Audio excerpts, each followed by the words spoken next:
What am I doing? All right, all right. Party people in the place to be, vandals, and whatever else might be lurking out there in the darkness. I am Mordecai, and we had a how do you say it in French, Joe? Tabernacle with the intro. Tabarnak. And so we're gonna skip it this episode. We suck, but yeah, we are doing a cool, fun Halloween episode. We're gonna be talking about occult horror, one of my favorite types. I grew up during the Satanic Panic and all the great films that came out during it. So these comics kind of live up to a lot of them, and we got some really, really stellar ones lined up. Joey, what are we gonna be talking about to Nidget? Tonight we'll be talking about Baby Teeth, written by Donny Cates. We'll also be talking about There's Nothing Here, written by Patrick Kindlon and drawn by the very awesome Maria Lovett. We'll also be talking about Hellraiser from Boom Studios, the Boom Studios series, where Clive Barker actually comes back to take the mantle of his franchise and take it back in a good direction. And last but not least, we have Sons of the Devil, which is written by Brian. How do you pronounce his last name? Bucciato. Anyway, that's we've got that one on the docket too. So we have 4 books for you guys tonight. Well, it's art by Tony Infante. Yeah, as Tony well. Infante. Yeah, he's good. I dug his art on that. But I'm personally in awe. Like this is a Halloween treat. Like look at how professional Goose almost sounds. I mean, he got clear audio. Oh my God, Goose, talk for the people so they can see that you have clear audio, man. Come on. Hello. How's Jim's everyone good. doing? Oh, does it sound bad now? There's a little What? feedback. Yeah, you're good though. You compared to usual, man. You sound like what's his name, the Audio Velvet guy from when we were kids, Casey Kasem. Yeah, Like Shaggy. I Casey get it. Kasem. Mm. So how you feel about these books we're going to be talking about tonight, Goose? I'm actually pretty excited. I had a fun week reading them leading up to what is Halloween weekend because I've been watching spooky stuff and trying to read spooky stuff. And I had actually not read any of the books besides Baby Teeth. And so it was a real treat to read some stuff, especially from Maria Lovett, who we all love. I loved her art, and there's nothing there. And I'm excited to talk about them tonight. What about you guys? Oh yeah, we're right there with you, and we're going to get into it in a minute. But of course, first up is the checkup, and why don't you take us away, Goose? Oh, me? Uh, so I've been reading Flintstones from Mark Russell again, just because it's a fun read and it always makes me laugh. I watched Dune this week, and it was entertaining. It's a big story to tell, and I think they did a decent job opening it up. So I enjoyed it. We have, I think that's about it for this week. I've been busy at work for the most part. Okay, and I know Joey's got a lot on his docket. He's got a big announcement for Sunday and a Kickstarter he wants to talk about. But why don't you wean us on into your check-in, Joe? All right, check in. I'll start with what we've been watching. We started Lock and Key, and it's been okay. It was a little slow in the beginning. We almost kind of gave up on it, but then kind of halfway through it picks up again. So it's not bad. Not as good as the first season, but definitely pretty good. They started finding more keys, so the story started picking back up. And that's the funnest part of Lock and Key is finding all the damn keys. So once they started getting back into that, the show got fun again. So we're almost done. I think we have 2 episodes left, so it's not bad. I have one major complaint and gripe about Lock and Key this season is there's barely any Lesla de Oliveira, who played Dodge. She's barely in it. It's the other kid all the time. Like, I think you get to see her maybe on 2 or 3 occasions for maybe 30 seconds at a time. Like the second boyfriend, like the white boyfriend kid, that one? Yeah.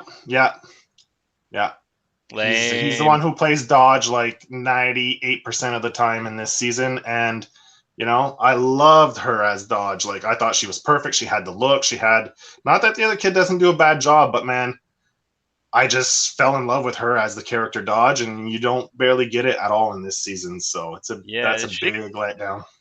she could talk me into doing anything evil, that's for sure. She won't need no keys. She keep them, man. I collect comics, not keys. Yeah. So something else I've been reading. While I've had a few spare minutes here and there when I don't have to read stuff for the show or whatever, I started reading the Grendel omnibuses. I went and picked those up digitally. So bedtime reading has been Grendel, which has been pretty fun so far. I think I haven't gone through the first omnibus, but I'm about halfway through, and I don't get to read too much of it. But so far, it's been fun. It's been good. I've only read Grendel sporadically here and there throughout my time reading comics because where I grew up, it wasn't always easy to find comics. So I got issues here and there sporadically. So I'm enjoying catching back up with that. And I actually read one floppy this week, which just so happens to be from the writer of one of the books we're covering. Chicken Devil. How is that, man? I want to read that so bad, and I haven't gotten it yet because I don't want to read it digitally. It's a solid first issue, man. I'm looking forward to the second issue to kind of see where it goes. So basically, it's down on his luck, Chicken King. He has like the best deep fried chicken in. I don't remember where he's from. Is it LA? Maybe something like that. Anyway, I don't remember exactly the town. I'd have to go through it again. And his partner gets him in to some deep doo-doo. And then, I don't want to give away because there's some big things that happen in this issue, so I don't want to give away, but a lot of shit happens in it, and it's kind of like, woof, this dude, man. If you thought Breaking Bad was bad, Breaking Bad ain't got shit on this. So, pick it up. It's got Breaking Bad vibes, but even worse. Next up, we had a Kickstarter. Someone off Kickstarter with the for Tights sent us a preview, or actually a review copy for his Kickstarter book. So this Kickstarter is run by Chris Wagan, who's actually the writer. The art on this is Edison Neo.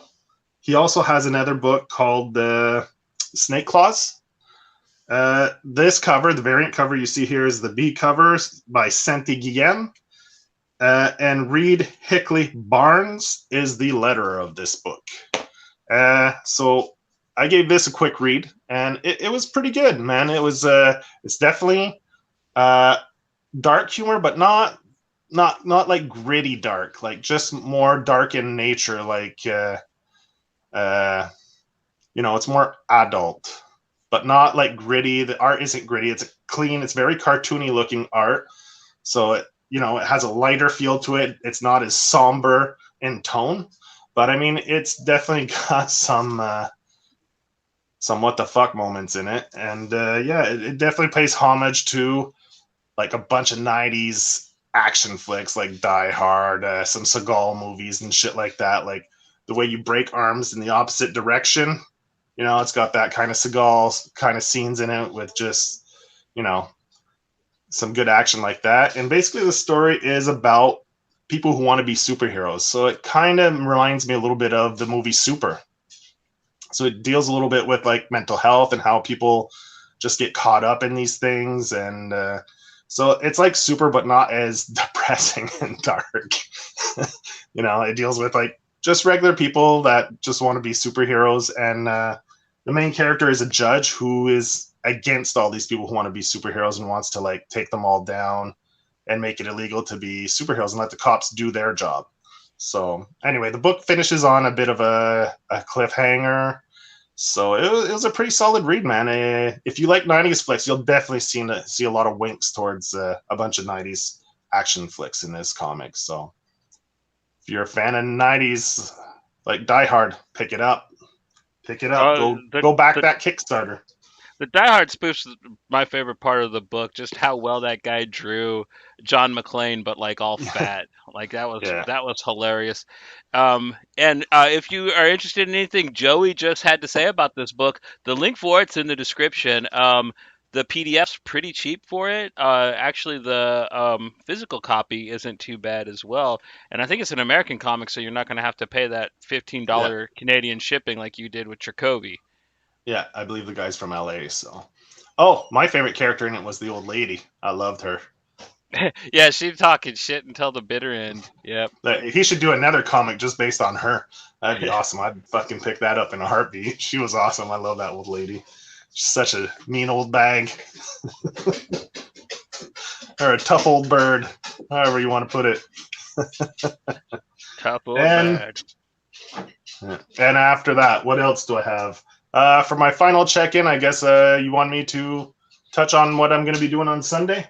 Yeah, man, let that be known. You are going to be amongst kings of the comic world, so go Yeah, ahead and let people I'm know going to you'll be there. be.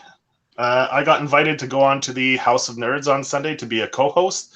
We'll be interviewing Chip Zdarsky and Jacob Phillips for their new book, New Burn. That'll be coming out, I believe, coming this November. The issue 1 drops. So I'll be sitting in with Al and Sergio on that. So it'll be pretty cool, man. Hell yeah. Our homegirl Elle That's gonna be there. I can't wait to hear yeah, her. yeah. Whatever she's Al's got planned for Chip and Jacob, it should be pretty funny. I hope she yeah. roasts them a little bit like she likes to do. That would be interesting to see. I think she's a regular now on that show. She's her and Sergio. I think they're a 2-man team or 2-person team or 2-girl team. We could call Serge a girl. Why not? Yeah.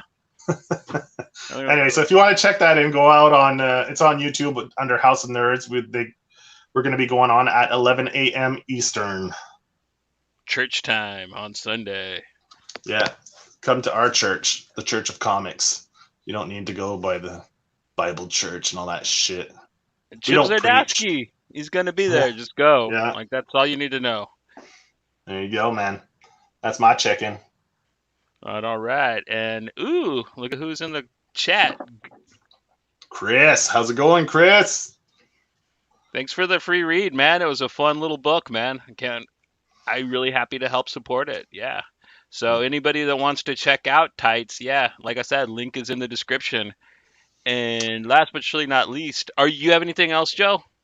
No, I think that's pretty much it. I finished it up with the big news. This is Chip Zdarsky and Jacob Phillips, Sunday, 11 a.m., House Nerds. That's it. Check out. Well, hell yeah, it's going great. Like you're like 500% funded. Like your Kickstarter's kicking butt, man. So, yeah, good on you, Chris. But yeah, my check-in. I got one of my Kickstarters. I got Happy Hill In. It's a new Comics Tribe comic. It's written by our buddy Rich Duick, who is always awesome. He wrote Road of Bone, Sea of Sorrows, Gutter Magic. Really cool guy. One of the nicest pros I know. And it's got art by the one and only the amazing Mr. Joe Mulvey. I haven't read it yet. I'm really excited to get into it. I didn't know I was going to be getting 2 covers. I got like the red foil leaf cover for free because it was a stretch goal, and usually you don't get that kind of stuff. So I'm pretty excited to have gotten that Kickstarter. And for watches, I've been binging Creepshow on Shudder, which is fantabulous. The second story of the first episode of the second season is probably one of the greatest things I've ever seen. It's Evil Dead 2, but it takes place on the set of a cable access studio in the 70s, and basically Bob Ross the painter plays Ash. Ted Raimi is like at this Antiques Roadshow type place, and he's having the Necronomicon appraised when it like unleashes deadites and like lamb chop, lamb chop ladies all satanic and stuff in it. Oh my god, it is so hysterically funny. It's one of the greatest things I've ever seen. So Do you think yeah. do you think it's a lead into the new Evil Dead movie that's coming? I hope the new Evil Dead movie is as good as this and not as good as the last Evil Dead movie. That's all I'll say. Well, it's because the new Evil Dead, I think, is going to be tied into the original, not the remake. Okay. Well, then I'll definitely be into that, and I hope so, but I think this was just a one-off, them just having fun. You know, like what if we did Evil Dead on cable access with Bob Ross as Ash, and the guy that played Bob Ross was really funny. Like, he did a really good job of being, like, the mellow hippie, but, like, he's also a nom vet, so he's got, like, all this secret experience, like, messing stuff up and killing things. So it's really well done. I really highly recommend checking out Creepshow. Not all the stories are amazing, but the ones that are, damn, are they good. It's one of the best anthology horror shows I've watched in quite a And bit. that's on Shudder, right? Yes, sir. It's streaming. And it's got a lot of stars in it. Well, I mean, not huge ones, but like Justin Long was up in there, DJ Quills is up in there, Kevin Dillon. Like, I'm always surprised to see like the goofy, famous people that do show up on the show. So that's always pretty That's cool, cool. man.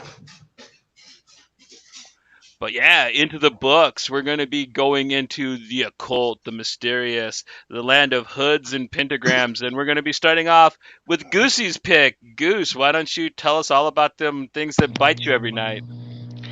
The book that I'm going to be covering is, or my book that I picked is Baby Teeth, from fellow Texan Donnie Cates, writing it with Gary. Let me make sure I get it right. Gary Brown is co-creator and artist, Mark Englert as the colorist, and Taylor Esposito as the letterer. And man, this is one of my first dives into a Donnie Cates book, and basically it is. I love the tagline on the back: "Having a baby when you're 16 can be tough. For Sadie, it'll be hell." It is Sadie Ritter, is a 16 years old, 9 months pregnant, and scared out of her sweet nerdy mind. Having a baby that young is tough, but with the support of her loving family behind her, everything should be okay. Oh yeah. And also, her baby is the Antichrist, and it's going to break open the barriers between earthly and demonic planes and unleash eternal suffering to all of humankind. Plus, there's a shady government organization and a satanic cult, both intent on kidnapping Sadie's baby for their own nefarious purposes. Other than that, though, she should be fine. And that's a good way to put it. It is a 16-year-old who is having the spawn of Satan, and it's got kick-ass action in it.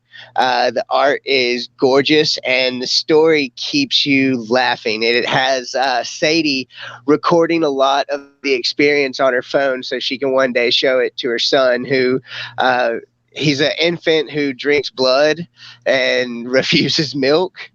And it's a real fun story. What did you guys think about it? I like this book a lot. It's one of my favorites of Donatello Cates. I think it's probably one of his swan songs, next to Ghost Fleet. And even though I wish the art was a little better in the book. I'm not gonna lie. I think that it is interesting. You know, that's at least something you could say for it. But the story is a lot of fun. I really, really like the character Prairie Fox. And I like the weird raccoon thing that's following her around it all the way through it. I've only made it to the third book, so like I'm not all the way up to speed on Baby Teeth. I heard that he is returning to it to finish it, so Yeah. that's going to be interesting, and I can't wait to check that out. I'll probably catch up with it when that happens. But the way I best describe this book is just imagine Rosemary's Baby if Zack Snyder directed it, and that's pretty cool.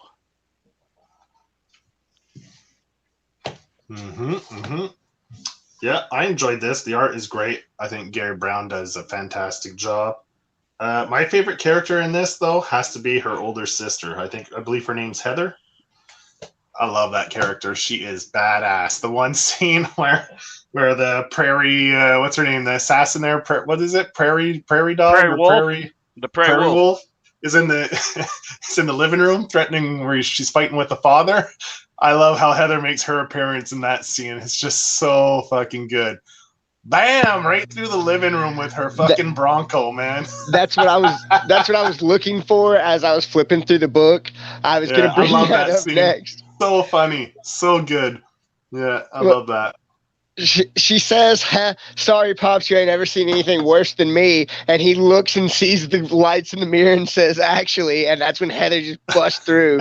And oh, dude, I always love getting to that part. I really like the way that they did that. I love when they do really awesome effects. I know some people don't like the effects in comics, and you know, I think you're entitled to your wrong opinion, and so. Who doesn't like onomatopoeia, dude? Like, it is a staple. Yeah. Like, I need cracooms and booms and zoink and zap and kapow. When it's done well, though, it adds so much to the book. I agree. When it's not done well, it's kind of like, eh. But when they incorporate it into the panels and the art properly, woo, it is fucking a thing of beauty. Yeah, A good example. I'm a huge fan of onomatopoeia. I think it's great. Yeah, and a lot of people have really learned how to work it into being part of Yeah. the art, almost like it's a graffiti piece, Yeah, which is it's cool. awesome. Like, I don't see why people do not like it. It just brings another element that, like, of energy and to the comic that just otherwise would be bland. It Like, sounds like the kids I don't that know. don't like black and white comics would have a problem with onomatopoeia. You know what I mean? I guess maybe they don't like the name of it. Maybe that pisses people off. I'm gonna pee on them. Fuck. We get it, Johnny. The word of the week is onomatopoeia. Well, that's what No. it's called. That's what I know. If you're such a big fan of it, then spell it. No, I'm kidding. But no, I agree. I like it when it's done well.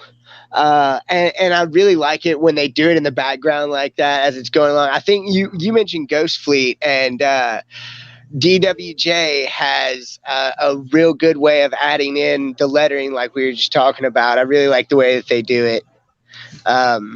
Other than that, man, like, this book is super enjoyable, and it's got real funny moments like Heather crashing in through the house, the 16-year-old having the son of the devil. It's a fun concept. I think they do it well. Well, one thing I want to kind of touch on, and I know we usually just cover the first book, but like I want to let people know that the first book does have some great action in it, but it's the second book where this thing really picks up and really gets kick-ass. The second arc is action-packed. So if you're gonna buy this, get the first two trades at once, or get the hardcover like these fellas The have. year one, With both yeah. yeah. Just so you can get like the whole experience, because it really does just pick up and just keep running. Yeah, there's some great characters in it. It was fun. I'm not the biggest Kate's fan, and I'm not a hater of Kate's, but this was fun, man. I really enjoyed it. And like, I've read some of his other stuff, and I enjoyed that too. But I think this is probably one of my favorites that I've read from him so far. Well, we talked about Prairie Dog, but we didn't talk about the more badass character, her father, Coyote. Mm-hmm.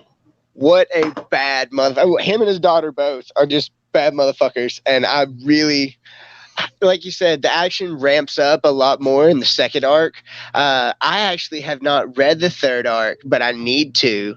I haven't bought it yet. But as soon as they make a year 2 hardcover, I'm going to snag that up. Which will probably be fairly soon, because he's wrapping it up. What, next month? I think it's wrapped up. The final issue comes out. Yeah. Which, it's in December or January, I think, the final issue. So I'm a fan of it, and I like hardcovers, and so I've been trade waiting and buying digitally, but I think I'm gonna wait for the hardcover for that one, because Aftershock puts out some really nice, I guess you'd call them deluxe editions. They're the hardcovers. It has the first 2 arcs, and really, really well put together. And there's a lot of back content, and the covers in the back are just real phenomenal. Like this little fella here. Covers, yeah. Yeah. I'll show it again. Is it oversized? Yeah, it's a little bit. Slightly. It's a little bit bigger than your normal trade. But it's a fun. I love these connecting covers. Oh, so it's a little bit bigger than a regular comic. Yeah. So yeah, it's oversized, just not hugely. It's not like an absolute edition, but it is oversized, which is cool. I love these connecting covers. Ooh, those are nice, eh? Mm-hmm. And I've told myself I'm no longer buying variants, but then I see badass variants, and there I am, just like, oh yeah, really, really sick. Yeah. Oh, yeah. My reaction time, Johnny. That's my reaction time. Yeah, we're gonna give people motion sickness. They're gonna be puking while watching this film. That's the effect we want. It's the occult. We're brainwashing you all. That one's just creepy. Get that out of here. Yeah. I don't want to look at that, dude. Get it. Naked babies, man. Who the hell wants to see that shit? He wasn't I'm killing Donny naked. Cat. It was naked. What is this, Nirvana? Come on. But yeah, I agree with Joe. It's my second favorite Donny Cates book next to Ghost Fleet, and I don't recommend his books too often, but I do highly recommend this one. Highly. Well, we mentioned Ghost Fleet a couple of times now. There's a direct callback to it in Baby Teeth in the first, I think it's the second issue. They said send those agents, and they said no. They're checking out some haunted. Fuck, I'll have to find it. But they do a direct callback to Ghost Fleet in this. And let's see. And I'm a sucker for like creatures. So if you want to know what a raccoon devil looks like, man, pick this book up because it's worth it. Says He's a cute little fucker, but I wouldn't mess with him. says, okay, who do we like for this? Cole? No, sir. Roland is still engaged in the acquisition of the ghost. Yes, that whole truck thing seems like a waste of time. Who else then? And I really like when they add little things in like that, because they're from completely different companies. But I love when you do those little callbacks. I thought that was fun. Cates does that in every one of his indie books, I think. Well, he completely owns Ghost Fleet. Well, him and Daniel Warren Johnson do because they took it from Dark Horse where it originally ran and then launched it at Image. So I think that he could probably, if he wants to, let Aftershock run it if they put the money up, type of thing. So like, yeah, he has complete control over it. I don't think Image has a say over what he can or can't do with any of the characters or property from it. Elle is in the house. How's it going, Elle? Yeah, she got the same thing with Variance's Goose. I love Variance. I do. A lot of people think I just don't like the way some of them are priced nowadays. I remember when you used to be able to go get Variance for cover price, and I There's a miss difference that. between regular variants and ratio variants. It's the ratio variants that I have a hard time with. Because I refuse to pay more than 30 Canadian for a single issue that's released in the same week. So fuck that shit. Yeah, what is this, 1980 or 1994, and Spawn just came out? Get out of here with that shit. But, So yeah, Baby Teeth, man. I loved it. It was good. Definitely recommend. So zipping right along, Joe, you want to intro us into Hellraiser? Yeah. Hellraiser. I have it digitally, so I don't have the cover. But Hellraiser. So this is directly following the events of, is it the first two movies? First I two believe? movies. Yeah. So Clive Barker takes the helm on this. He writes with a co-writer is Christopher Moffett. The art for chapters 1 and 2 of the first volume is by Leonardo Manco.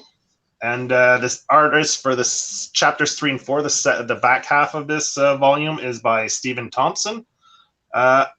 Colors are by Juan Manuel Tamburas. In the prelude. Chapters 1 and 2 is Charlie Kirchhoff. He's the colorist. And Jordi Belair, everyone knows who she is. She's the colorist on chapters 2, 3, and 4. Lettering in the prelude is by Johnny Lowe. And chapters 1 through 4 is, he does the whole rest of the book, is Travis Lanham. So, we got a designer here, so we better shout out to the designer there, else we're going to get called out.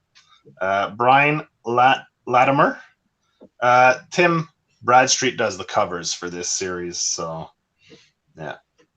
So there you go. Those are the credits for Hellraiser. This is a Boom book.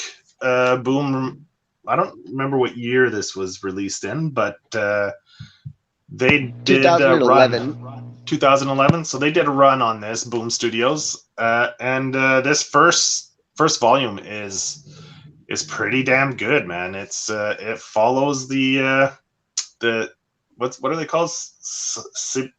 Cinnabites. Cinnabites. It sounds like a cereal. Cinnabites. I'm gonna have anyway. Whatever.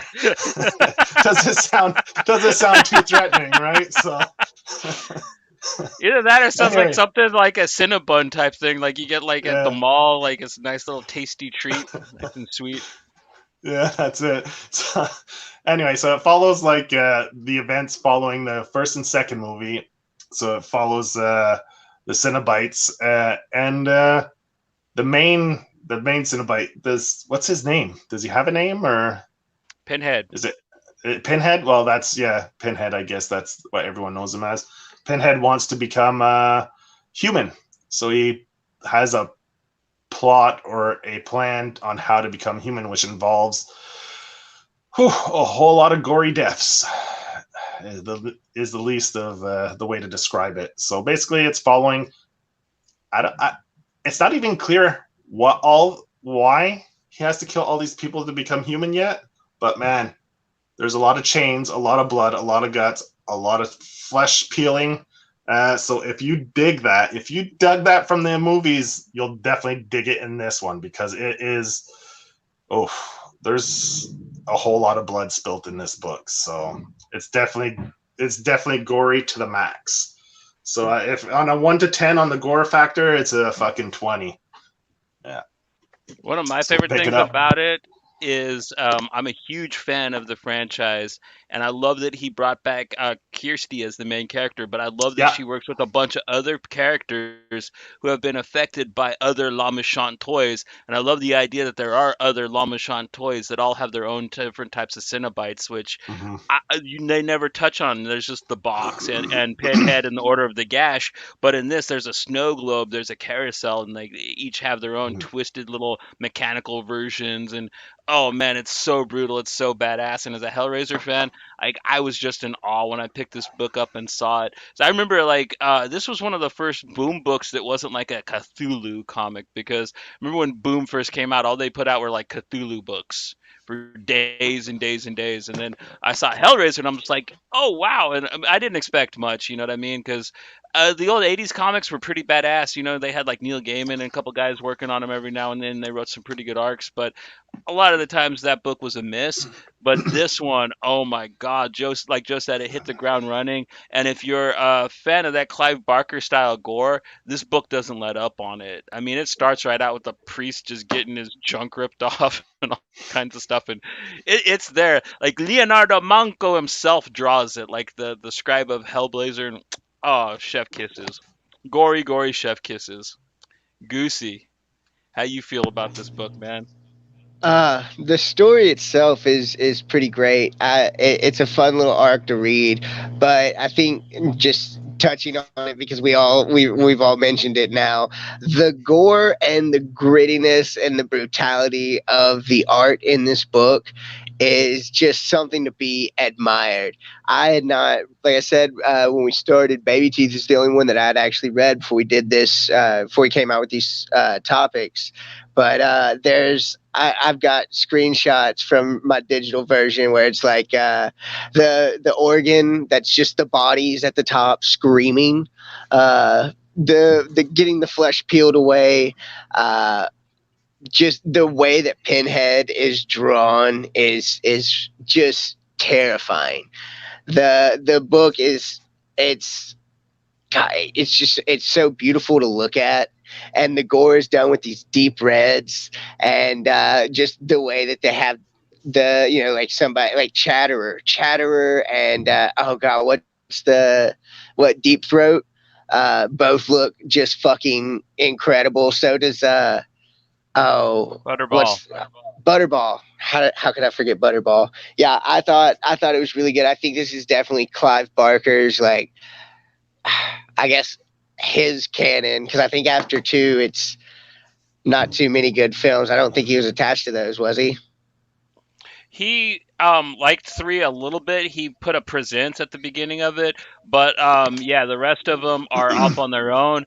But yeah, like he pretty much claims the first 2 films because he helped work on them, but after that, like, it's whatever.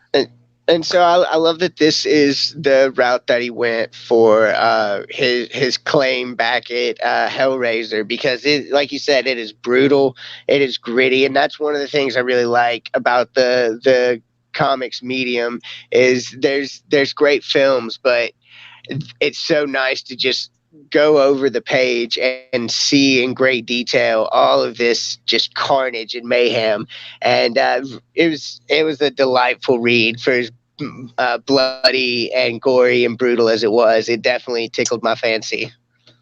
And I think for Hellraiser, because it isn't a horror that relies on jump scares, right? It's more gore.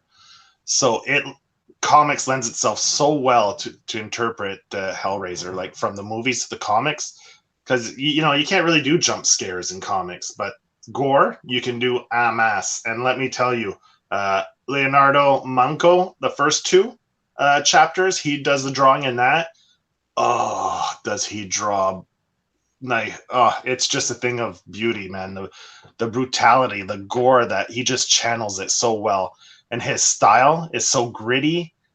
It's so good. It makes me think of like books like Hellblazer, like Campbell on Hellblazer. Like, it's so gritty, it fits the tone so well, it's perfect. And those first two chapters, it just draws you in. It gets under your skin. The art is so good. It complements the story so well, and the gore and the graphicness of it. He does a fantastic job. Stephen Thomas does a solid job too, but Leonardo Manco, man, he nails it out of the park. It's funny you mentioned that, awesome. because he drew most of the Mike Carey run of John Constantine Hellblazer. So I think at around the same time he was doing this book. So yeah, if you like his art there, it's a little cleaner, a little bit better ink work on the Hellblazer book. But yeah, dude, he is just incredibly clean. And if you're a fan of the movies, another really neat thing this book has going for it is, like Joe said, the covers are by Trim Bradstreet, and he draws the character Kirsty to look like Ashley Lawrence, the actress from the original films, which is really cool if you're a fan, because she was so hot. She's still beautiful. I just saw her on Creepshow. She was one of the guest stars on one of the episodes, and yeah, I heard she's actually going to be in the new Hellraiser as well. So yeah, I can't wait to see her still rocking the shit at her age. And it should be interesting, the new one. I don't mind. I like who they cast for the main role. I don't know if it's going to be Pinhead, if they're going to do her up like Pinhead, or I don't know. I have no idea. I don't know if it's a reboot or I don't know. I have no idea. They're calling it Hellraiser, but it could be more directly based off of Hellbound Heart. And in that, like, it was more like a chain rig that it had on its face. It was like its eyelids were pulled up by chains and hooks, and then it kind of wrapped around, and it was also attached to its mouth. And anybody that's crying, the original Pinhead was described as being very androgynous and confused as a woman, and they didn't say what its sex actually was, but like they thought it was a girl. Frank thought it was a woman when it tortured him to death at the beginning of the book. So yeah, anybody that's crying about whatever the casting of the new Hellraiser, it's canon. Get over it. Yeah. Get over yourselves. I'm so out of the loop. I just had to look it up. I didn't know that they were doing a new Hellraiser, and pretty excited to see it. Mm-hmm. I'm actually hoping they do something like out of Hellbound Heart, and like it's not just Pinhead over again. I hope they do something with the chains and the hooks in the face instead of just doing the pins again, because I love Doug Bradley as Pinhead. Like, I don't think anybody can really replace him. So I think that if they are going to have the Order of the Gash reprised as a new version, just adapt them from the book, because the way they're described in the book sounds utterly terrifying. And maybe they couldn't pull it off with the old school gags, but I bet you with CGI and stuff nowadays, they could do the whole, the chains pulling the eyelids and all the gory stuff. Clive wrote about it when he was talking about it when the Cenobites were speaking to Frank at the beginning of the book. So yeah. But yeah, like I remember the first night Goose started reading it. He got on the Discord and it's like, dude, this book is so fucking brutal, man. It's crazy. And I hadn't started reading it yet. I just read it when I got back from work tonight. So, and I was like, oh fuck. Well, no, I started a little bit last night. So the first, like you say, it comes right out of the gate swinging, man. Like there's some good gore right from the first 3-4 pages. So after I heard Goose write that, I was like, oh man, I got to get on this soon and see what he's talking about. And yeah, he was not wrong. He said any panel from the book could be used as a Cannibal Corpse album cover, and he's not far off, to tell you the truth. I'd say Deicide, but yeah, like definitely 90s death metal right there. Yeah. No, like I said, it's the book is super metal. That's a really good way to describe it. We describe a lot of books as like punk, but this is definitely a metal book for sure. It's haunting. It's fun. It's a continuation of the original two, and Clive Barker's at the top of his game with this series. I enjoyed it a whole lot. I'm glad Fulci picked it. I'm sorry that Darth Fulci couldn't be here this evening, but he'll be back. He was breaking into your house to break your Star Wars mug, is what he told me he was doing. He said that whole having to work thing was bullshit. It's He revenge. lied to you. He's going to see his friend. He's going to see his friend in Dallas. He's gonna Hi, Mel. the Eminem connection. Yeah. My Slim Shadys. But I highly recommend checking this book out. Like, even if you haven't watched the first two Hellraiser movies, you could get into this book really fast and get really into it, especially if you're a horror fan, a gorehound.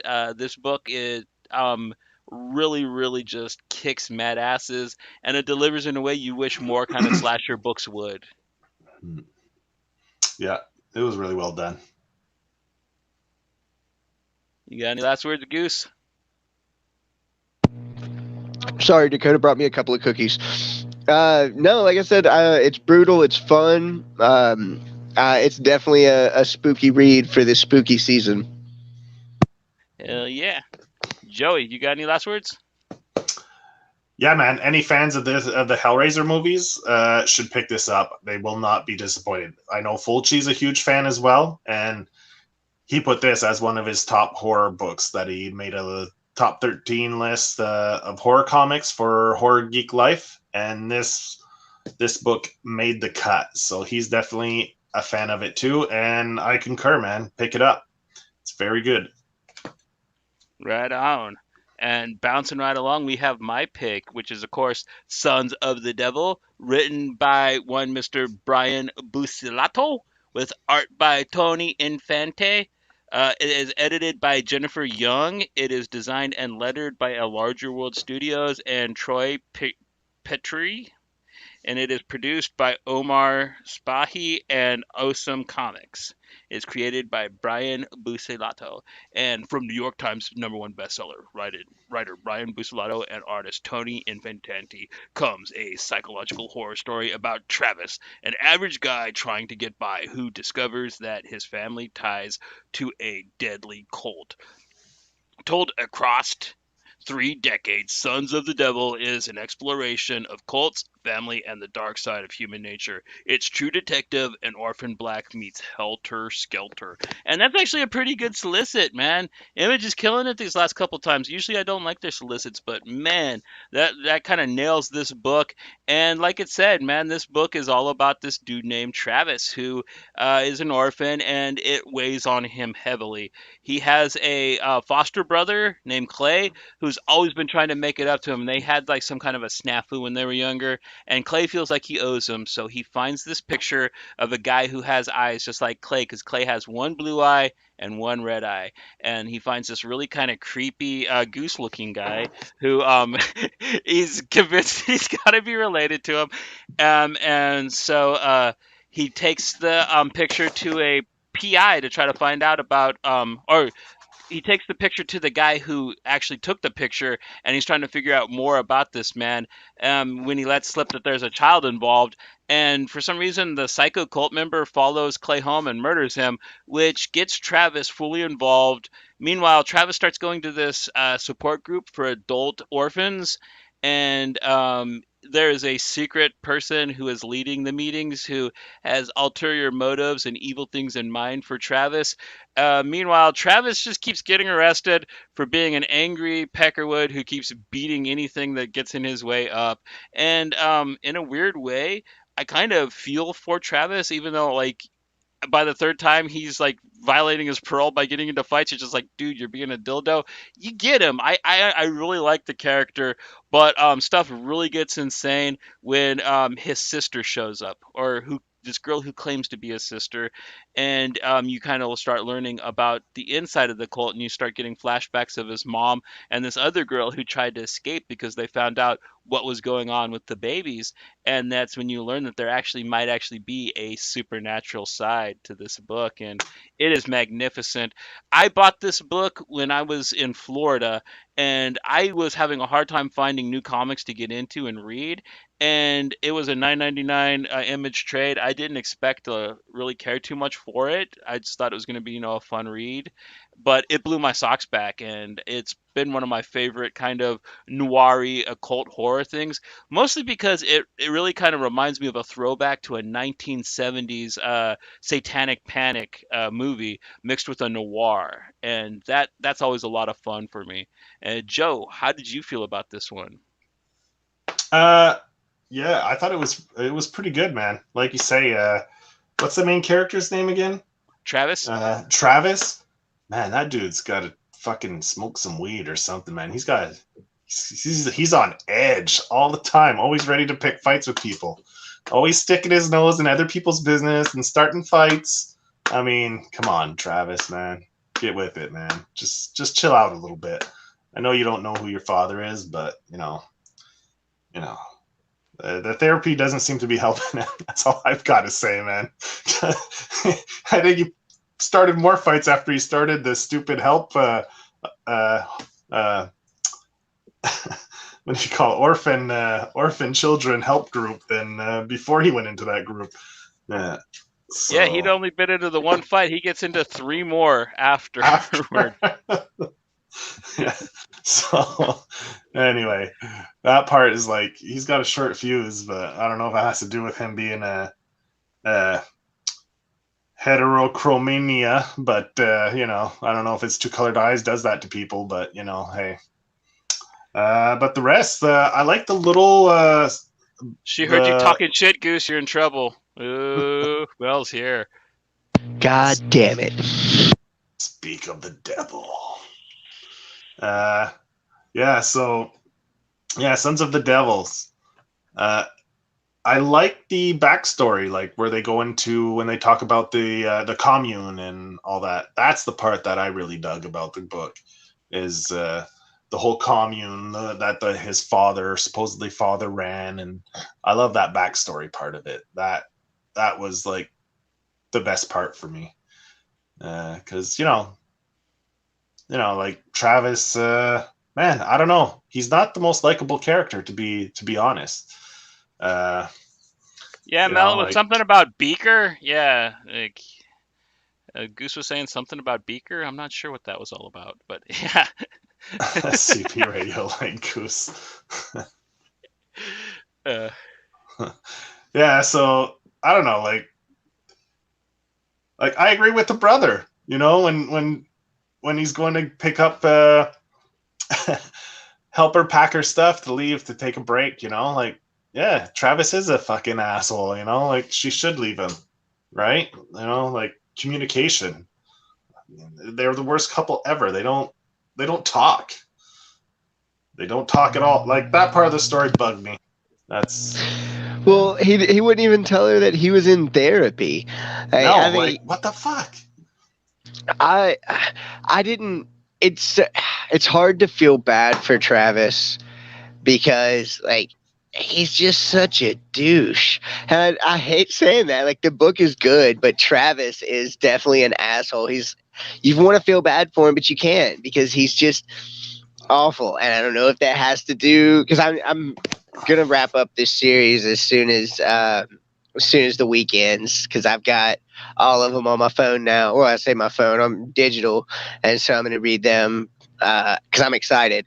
It is real fun. It's wrapped up in a mystery. You've got some fun characters.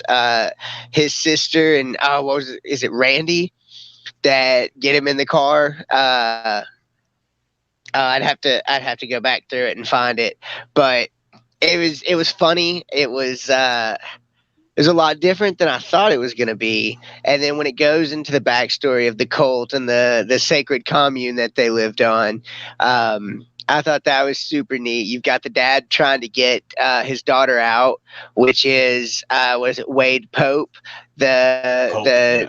yeah, the detective, the private detective that he goes to at the end of the first arc. I thought that was neat how they drew him in from the past. Like I think it's gonna wind up being a kick-ass story because, like I said, I think I read what is the first volume, the first 5 or the first 6.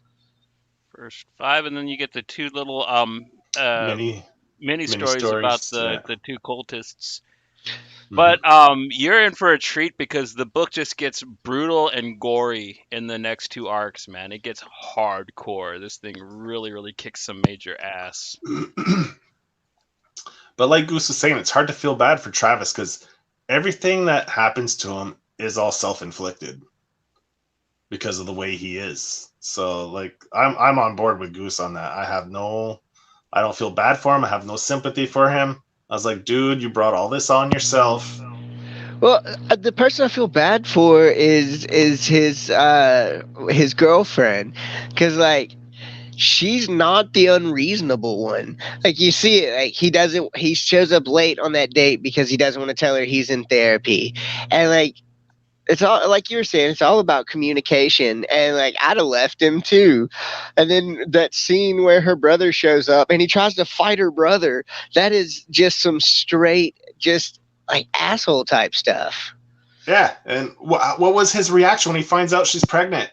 He tells her to fuck off. Yeah, Like, what the fuck, dude? Like, that that's the way to that win the guy girl deserves back. that guy Yeah. deserves a swift dick kicking.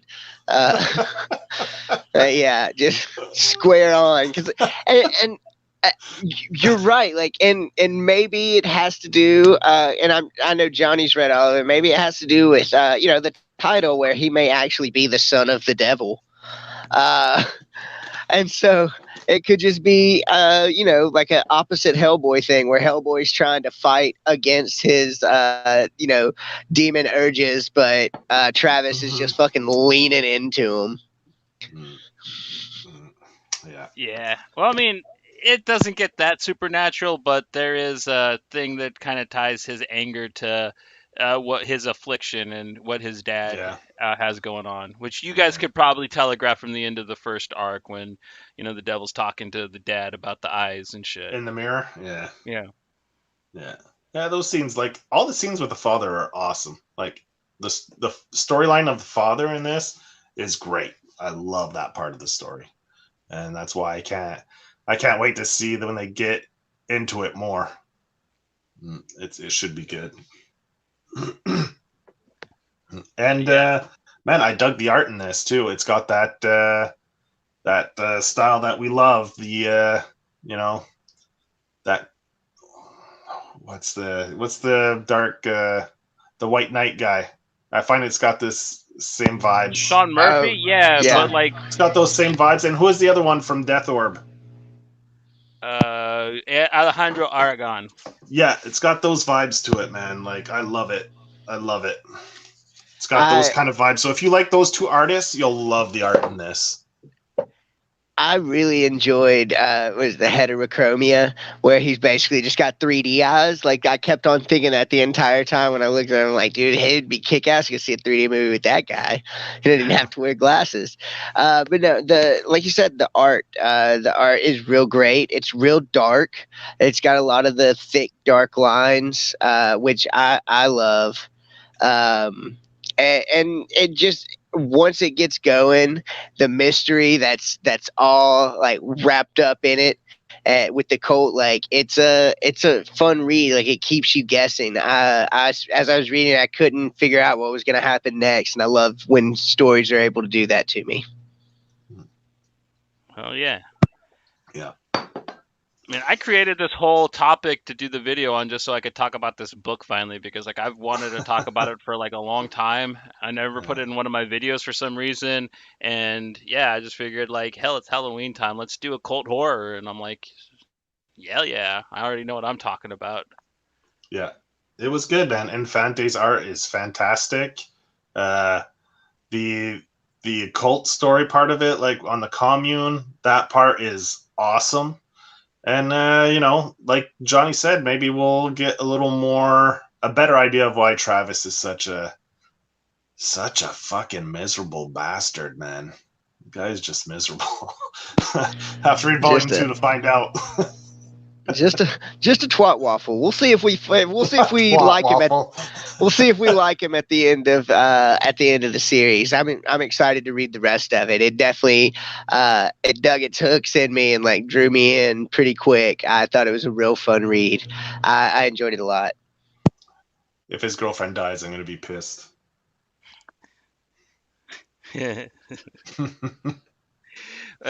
I actually like some of the things he does. Like when he's in the meeting and he tells that one guy, "Wait, no, this isn't me abandoning you. I actually have something to take care of. I have a life." And he gets into a fight with the other orphans. I thought that there are a couple things Travis does that are cool-ish. Twat waffle. Yeah. Oh That's my a Big god. 10-4, good buddy. Breaker. Mhm. But yeah, anybody got any last words for Sons of the Devil? I can't recommend this book highly enough. Yeah, come for the story, stay for the art. Gets 2 thumbs up from me. But moving on to our last pick, man, Joe has like the king and the queen of the best book that we have to offer tonight, and I'm gonna let him take it on. Yep. Cover. There's nothing there. This book is written by Patrick Kindlon, drawn by Maria Lovett, and she's also they co-created it together, so she had a lot of input. If you read the preface, he talks about how he referred to her a lot about like, would she do this? Would she do that? So Maria had a lot of input into the story. And lettering is by Jim Campbell. Man, I love doing these Maria Lovett books because there's a lot less credits. So you got the book design and layouts are done by Phil Smith and produced by Matt Pizzolo. So there you go. This is a Black Mask book. So if you're looking for it, it's Black Mask is the publisher. So basically, I could read the synopsis on the back, I guess. It would probably be celebrity socialite Reno Saletti doesn't believe in very much on Instagram comics, hipster drugs, and the flash of paparazzi cameras. So when a friend invites her to a eyes wide shut type party, she goes along mostly for the lulz. But the joke doesn't feel as funny when she realizes it's an actual occult ritual and suddenly seeing things. Horrifying apparitions trying to warn her to run.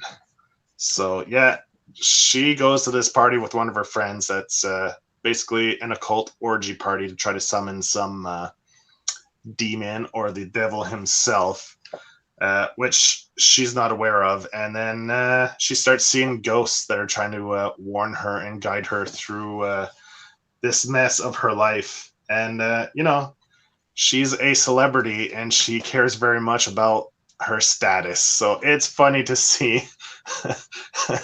Like, it always refers to her, and like when she starts seeing ghosts, people are like, oh, she's on drugs, and it always refers to like her image in the public.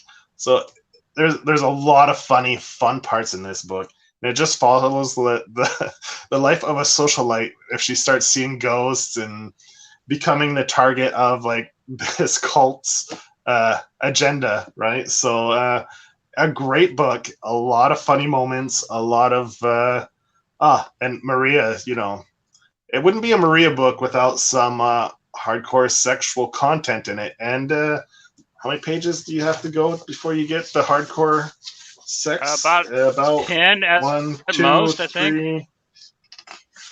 Yeah, not even. I think it's like 6 on the 6th or 7th page. You get the full-on orgy occult happening. So, yeah, man. Yeah, it's 2-page spread too. It's just like little panels of just people getting it on. Yeah, while just different. Yeah, banging this waitress chick.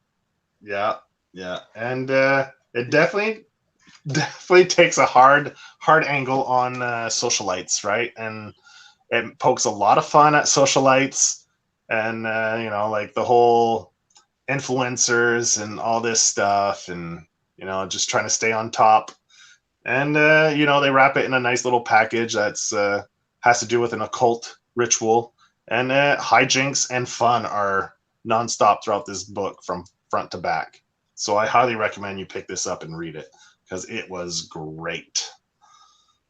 It was my first Maria Lovett book. It's when I first saw her art and fell in love with it, and ever since, like everybody knows, I'm a huge fan. But one of my favorite things is it reminds me of the original Wicker Man movie, but like if it was about a Instagram hottie instead of Nick Cage or Christopher Lee, whichever one you watch. But yeah, and she's you don't know what she's famous for. She doesn't really seem to have any talents. She's just No. hot and snotty, but she is, unlike Travis, incredibly likable the entire book, even when she's being a freak show. So Reno is a very, very good protag in my opinion. I really enjoy reading her uh, crazy little trip, even with the ending. Hmm. What's Well, up, how about Goose? you Seems there, like you good want to talk. buddy? Yeah. I really enjoyed this. I think we're all on the same train of loving Maria Lovett's art, and there's so like y'all both said, it pokes fun at these socialites, and it's got the part that sticks in my mind is definitely the yacht scene with the football player, and then like it goes out into the news cycle, and then it's like she's all freaked out about it and everybody's like making a big deal about it, and then the next day there's another scandal on the 24-hour news cycle, and it's just pretty much forgotten. But the jokes that they cracked at it, and the way that Reno took the approach to make sure that she is still seen, so they don't get her, I thought that was really neat. It is a fun, sexy occult book, I guess would be the best way I could describe it. It definitely fits into the category. Like you said, it's 10 pages in before you get to the fun stuff. This is definitely not one to let your kids read, if you could not tell.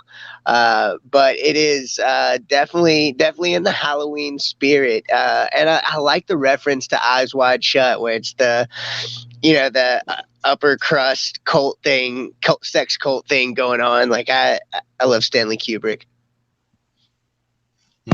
My my actual favorite character in this whole book, and I was so disappointed that she was only in one volume, like one chapter, was the mother. Yeah. I love that where where her mother shows up and she's in it. I just love that character. It was so goddamn good. Like, and just how she's like nonchalant about like taking jabs at her. Like, oh, when she gets out of the shower, she's looking at her. I have the name of that plastic surgeon that your sister used if you want to get a lift for your breasts, and like she's just the nonchalant, like just off the. Oh, it's just so good. Like the relationship between her and her mom, and the back and forth, or when she goes to like when the guy gets his hand cut, I'm gonna pretend not to think about how much this scarf is worth as I bandage your hand with it, and like just her mom is just so fucking good. Or the or or she's like, do you still need therapy from walking in on me and your father? Not just you, dad, and Samantha, my oboe teacher. And she's like, you try being married for 26 years and see if you don't try to spice things up. And Samantha was a good oboe teacher. It's just everything with her mom is just so fucking good. Like I wish she would have been in it more, because I just those 4 or 5 pages like that chapter where her mom just shows up in the beginning of that chapter was just hilarious. I loved it. It was so goddamn good. That was like the crowning part for me in this book, was that chapter, the beginning of that chapter with her mom, and the interactions were just spot on. Like just mom daughter socialites, how they just interact back and forth. It was so well done, so funny. It was done perfectly. Mm. Another thing I really love about it is Maria's coloring in this book. I am a huge fan of Italian giallo films from the 70s, and man, did she nail that look perfectly with all the blues and the greens and the purples. And another thing that really, really highlights this book for me is her covers. I mean, every single cover for this series is just gorgeous. I love the eyeballs, and oh man, just it is glorious. Each cover is one for the Wall of Awesome, and man, like if you like Italian giallo horror films, like this will scratch that itch for you. At least the art will, even though like this has other types of The horror mixed in with it as well. the covers gave me super like psychedelic vibes. They are really, really fun covers. And looking at the cover for issue 3, the one on the yacht, it's a fun one where she's all leaned over, and it's got like the big eye. And like I said, it reminds me of oh god, I'm trying to think of the album cover. It's like the 13th Floor or something like that. There's an old psychedelic album that all the covers reminded me of. Yep. Probably listen to some good acid rock while reading this. I would definitely want to get Goblin or one of those composers of classic giallo films to kind of do like a little theme jingle for this, because like I think that like this book would have a pretty cool soundtrack if somebody thought to make one for it. And I would like to Yeah, add some giallo music to it. the 13th Floor Elevators was the album I was thinking of. I don't know if I y'all don't can think see that's a real that. band. I don't think that's real. No, I think it's that's from like the an episode of The 60s. Simpsons or something. Oh, it's the psychedelic sounds of the 13th Floor Elevators from 1966. Yeah. I'm And if messing people with aren't you. familiar with the writer Patrick Kidlin, he also wrote We Can Never Go Home, and he actually has a title out right now called Frontiersman from Image. And this dude writes some of the best prefaces, and Frontiersman, his afterword too is just really well done. It's fun, like it's worth reading it. Like if you pick this up, don't skip. Like if you're if you skip forwards and prefaces and stuff like that, don't skip this one. It's well worth reading. So I highly recommend his preface, man. You got to read that. It's really good, and it adds to the enjoyment of the book too. So it gives you quite a bit of insight on how they came to create this book, and how much more Maria added to this book more than just the art. Like her footprint, her thing is all over this. Like from the story to the art, like she had a major hand in this book. Well, I could see this tying in with Faithless. How about you, Joe? I mean, I could honestly see like Yeah. Reno crossing over and hanging out with what's her name in Faithless in an issue and out of nowhere, and totally makes sense because the two books like seem pretty connected, not just by art. So that's another cool thing. If you like Faithless, this will be one for you. Yeah, for sure. Like, because Faithless does dabble in the devil kind of type stuff too. So, I mean, it wouldn't be completely. And she is a socialite, and in Faithless, she's a big time fashion designer, right? So obviously, it would be so easy for their paths to cross and have like some kind of crossover. It would totally make sense. That would be cool. It would be pretty goddamn cool. The great Maria Lovett crossover. Yeah, have a couple of the dancers from Loud show up in there too. Have a couple. Yeah, what's her name from Heartbeat? Hell yeah, dude, Maria Lovett crossover. We'll just do another Luna. crossover series, but it won't be Donnie Cates. It'll be Maria Lovett, and she'll be crossing all her fucking work over into one. Hot crossover is what that one will be called. You'll have to get the Colt from Luna as well. Just mix them all in there if we're gonna do it. Yeah, that's true. I haven't read that yet, but yeah, there's a Colt in that one, so definitely, yeah. It's super fun. It's got a real psychedelic feel to it. It's almost like it does kind of tie in with Helter Skelter, where it's a commune out in the 70s or 60s or 70s around the time all the Manson stuff was going on. And I want to say, I'll have to go back and read it, but I think like vampires may be involved. There's definitely some magic and some occult rituals going on, but it was real good. I think, is the trade out yet, or it should be dropping soon, right? I'm not sure. I know I've got the singles. Yeah, because that just wrapped up, what, a couple months ago?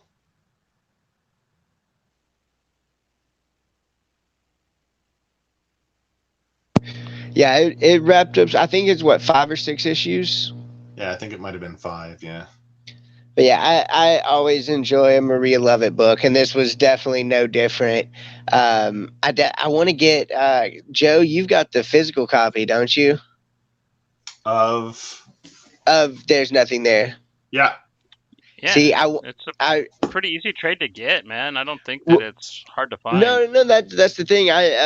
Because it was quicker for me to get it digitally, I read it on my tablet. But I really I love holding Maria Lovett books in my hands because they always look so much better with that kind of glossy paper, and I love it. So I'm gonna have to snag that the next time I get a chance. Whenever I can go to a bookstore, because there's none around here because I live in BFE. Yeah, I live pretty far from my LCS as well, so. I think anybody nowadays should have a Maria Lovett collection, and yeah, this is definitely one for it, because I think this might actually be her first American book. You know what I mean? Her first one over here in English. So first time I remember seeing anything with her work on it. And the fact that she worked with Black Mask and Patrick was really cool, because I'd already become a kind of a fan of his, because like Joe said, he co-wrote We Can Never Go Home. He also wrote 12 Reasons to Die, which is like the Wu-Tang Clan book that Ghostface, RZA, and him and Matthew Rosenberg worked on. So yeah, Patrick was already like really high on my radar. And when I read this, I was just like, damn, dude, why is he taking second bill from Rosie all the time? This kid's got some chops. Like, hell yeah. So I'm glad that he's actually like writing some stuff now for Image, and he's getting his name out there. Yeah. This was really good. Like, I don't know, there's just the way they handle the characters. Like, there isn't a single character in there that you don't care about. Like, every single character has something about them that makes them charming, makes you want to, like, it draws you in. You're there. You're like, you're all in. You read this book, and every character, they just draw you in. Like, from her nanny or whatever, her help, I don't remember what she's called. Oh, like, yeah, at the end, she goes and helps she's them. So yeah, funny. yeah. When she goes with the what do you call them, the Milky Toast kid there, when they go and try to, like, fuck, man, she's like, toughen up, boy, like, your hands are too soft and shit like that, like. I like the redhead who there's no spaces in her words. It's just a constant flow, and I feel that on a personal level because you guys know me. I'll get to rambling and just go a mile a minute, and so I definitely felt a connection with that character. Yeah, and even the occult leader, like, oh, we fucked this up, like what did we do wrong? And it's just the scenarios is just too funny. It was just too funny. It was good. It was really well done. The maid, she reminded me of the maid from Malibu's Most Wanted. Remember when B-Rad's sitting there and, will they let our people go? And she's just like, I don't know, baby. She's trying to take this kid seriously, even though she knows he's a joke. And that's kind of how I felt about the maid in this one, when Reno's trying to tell her about her bullshit. And just the way Maria draws the faces on her, just like, man, this white girl needs to shut up. She doesn't know what real trouble is. And yeah, I like characters like that. I think that it was really well inserted into the book. Or her reaction when she's hooking up with the football player. Is it Sean, his name? Was it Sean or Football Sean? Yeah. Was that it? So. And she's like, damn.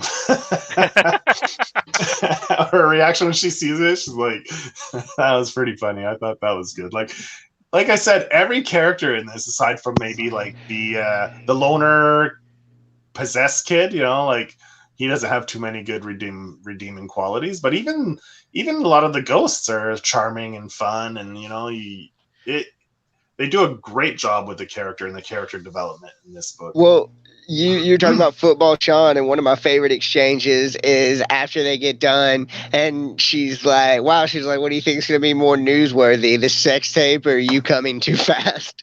And like just poking fun at him. Like I thought that made me laugh my ass off when I was reading that.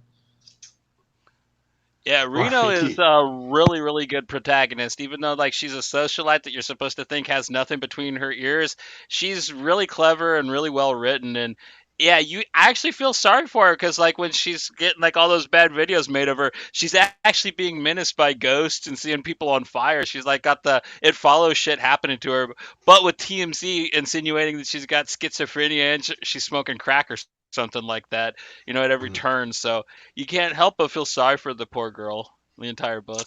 or another part I loved is where she first meets up with her friend publicist. Anyway, and they're sitting outside at the cafe, and she keeps looking around. She's like, "Where are they?" And like, she's wondering where the paparazzi are.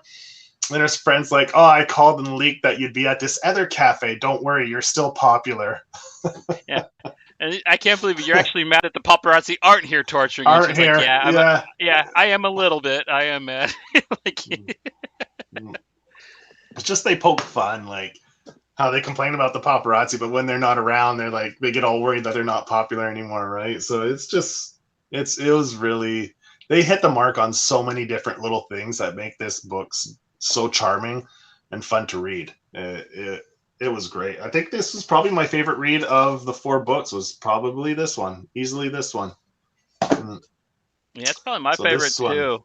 I was really happy it, when you decided to go with it. I was just like, yes, because I wanted to pick 2, but I didn't want to be, Yankee pig dog and well, pick 2. So this has been sitting on my shelf for a year, and Pat had read it quite a while back, and I still hadn't gotten around to reading it. So I was like, damn. I was like, yep, we'll do this one for sure. It'll give me an excuse. And then I was able to talk to Pat about it, and it was pretty cool. It was good. Pat really loved it too.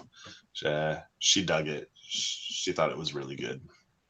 yeah, she got great taste in comics, it seems. So yeah, Well, she likes horror and crime, right? So right give up her her a horror alley. book or any kind of crime or noir type thing, and she digs it. So Black Magic, man, woo! She loved that first volume. That was like right up her alley.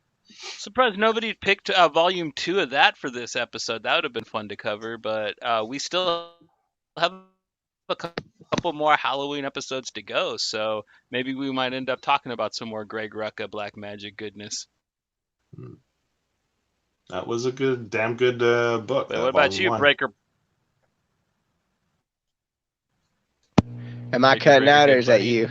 Rubber Oh, Goosey? Like you got any yeah. last words? On this book, yeah, super fun read. It's a sexy, fun occult story with great art from Maria Lovett. Like Joe said, it's got her footprint all over it.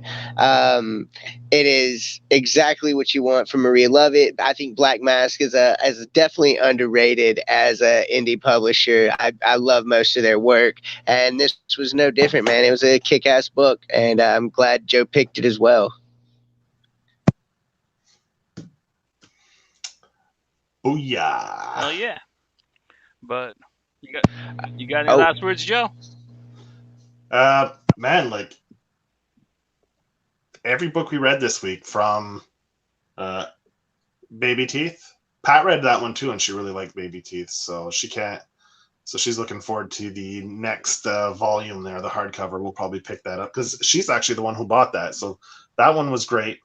Hellraiser, man, for an adaptation from a movie, like usually I'm not always a big fan when they adapt from other mediums into comics. It doesn't always work out, but this was damn good. Hellraiser, great book, great book.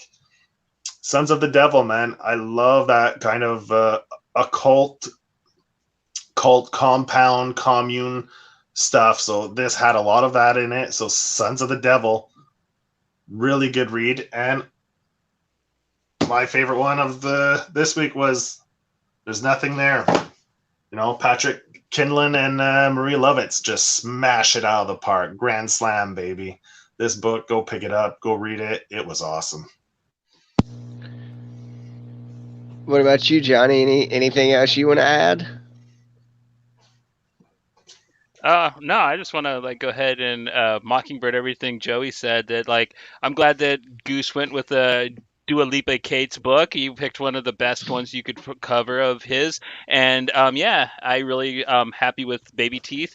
I'm really happy I finally got to talk about Sons of the Devil, but most of all, I love covering Maria Lovett on the show. So yeah, I would like to have her on at one point. So since we've been talking to cartoonists and she has a very interesting style and probably a different point of view than some of the other fellas we've spoken to. So, Because yeah, I think she's Well, Italian, so if I'm not mistaken.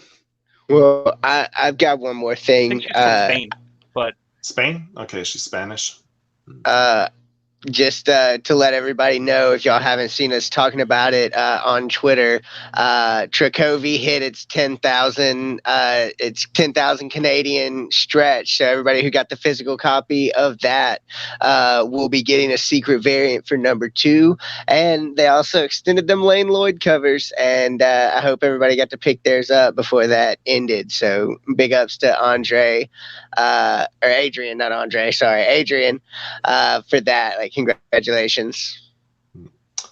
And right, also go check out the Tights Kickstarter.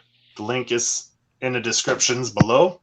So if you like action comics, 90s action, with a 90s action flair, this comic with a bit of a funny twist to it, this comic will definitely tickle your fancy. So go click that link below, go back that book. right. And until next time, which I think we're going to be doing slasher comics. I think that sounds like a fun topic for next week. What do you guys think about doing slasher books? Does that sound fun for you? Yeah, man. I've already Okay. got the perfect one in mind. We're going to be coming back with slashers. That should be fun because even though Halloween may be done in past, we got a late start at this with our interviews on our first couple of episodes. So, That's true. yeah, we're going to be keeping horror month going a little bit longer on this show, but stick with us. I think we're going to show you some fun stuff. But this is Pink Buzz, a product of graphic vandalism. That means don't stop reading, don't stop watching awesome movies, and don't stop listening to that awesome music. Check you later, y'all. Pink Buzz.